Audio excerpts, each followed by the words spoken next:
Sa California, sa Amerika, isang kotse ang mistulang na sandwich sa pagitan ng dalawang bahay. Mistulang nakalutang yung kotse matapos na ipit sa magkabilang pader, nasira ang tubo ng gas ng isang bahay. Akala raw ng mga nakatira lumindol. Sumalpok pala muna sa bangketa ang kotse at saka ito tumilapon doon. Ang driver, naininalang lasing. Ayun, inaresto. Bukod po kay Ginoong Laura Visconde, dismayado rin sa pagkakabsweldo kina Hubert Webb, ang pinuno ng task force na binuo ng NBI para sa kaso ng Visconde Massacre. Iginiit niyang matibay ang isinampang kaso noon ng NBI, nakatutok si Emil Sumangil Exclusivo. Bago arestuhin at tuluyang makulong ang mga dating suspect na sina Hubert Webb at mga kaibigan nito. Dalawang grupo ng suspect sa Visconde Massacre ang unang hinarap sa publiko. Una, mga miyembro raw ng akyat bahay. Ang ikalawang grupo ng mga suspect naman ay pinangungunahan ng isang engineer at ilang construction worker. Parehong dinismiss ng korte sa kasong isinampas sa dalawang grupo dahil sa kawalan ng sapat na ebidensya, hanggang sa magsalita ang star witness na si Jessica Alfaro at ituro sina Hubert Webb, Antonio Liano, Michael Gatchalian, Miguel Rodriguez, Hospicio Pike Fernandez at Peter Estrada. Lakad sila nakulong ng 15 taon maliban sa dalawa pang suspect na hindi na nakita pa.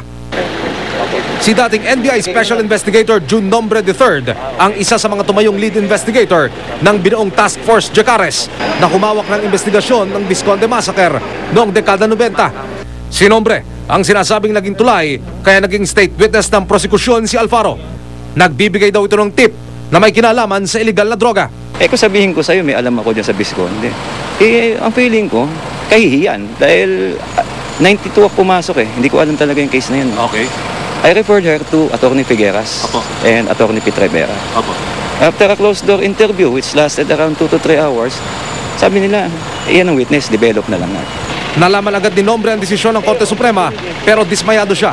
Giit pa rin niya, matibay ang kasong isinampa ng NBI mula raw sa mga pahayag ng mga testigo hanggang sa mga material evidence.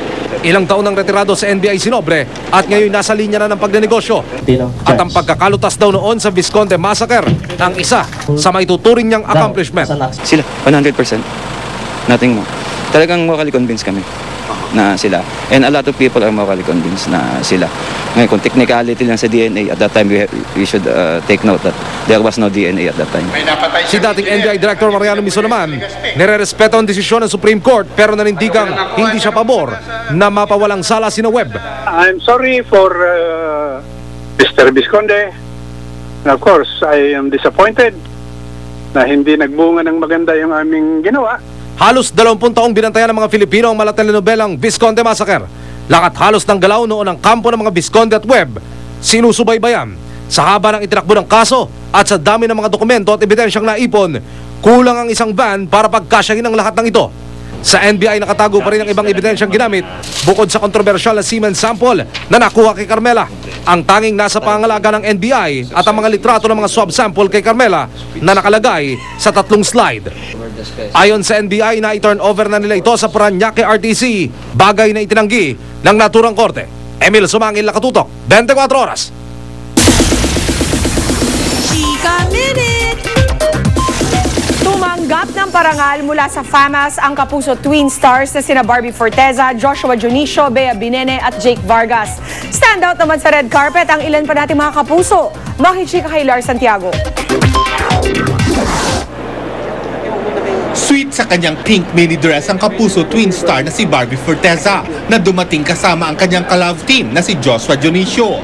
Glam rock girl naman ang look ni Bea Binene habang naka-coat and tie si Jake Vargas. Naka-black column gown naman si Lovie Po. Very sexy si Iza Calzado sa kanyang Empire Cut jewel gown.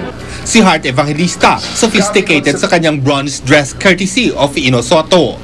Tinanggap ni na Barbie, Joshua, Bea and Jake ang kanilang Herman Moreno Youth Achievement Award.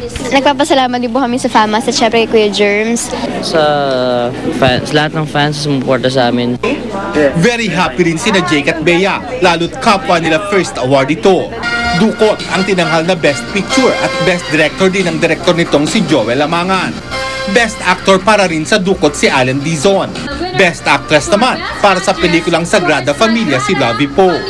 Ali raw ni Lovie ang award sa yumao niyang ama na si Fernando Poe Jr. I'm very happy and iba yung feeling. It's surreal. Good emotions. I believe that from up there, he's guiding me. Best Supporting Actress si Gloria Diaz. Best Supporting Actor si Emilio Garcia. Parehong para sa Sagrada Familia. Kabilang sa mga tumanggap ng special award sina Sharon Cuneta, Dolphy, Manny Pacquiao, Quezon City Mayor Herbert Bautista, Lou Veloso, Herman Moreno at Ronnie Riquez. Lars Santiago, updated sa Showbiz Happenings. Up next sa Chika Minute, Jillian Ward may natanggap ng Christmas gift at plano ring mamigay ng regalo ngayong Pasko. Tutukan yan. Abangan! Bagong video ng pag-atake sa sasakyan ni Prince Charles inilabas.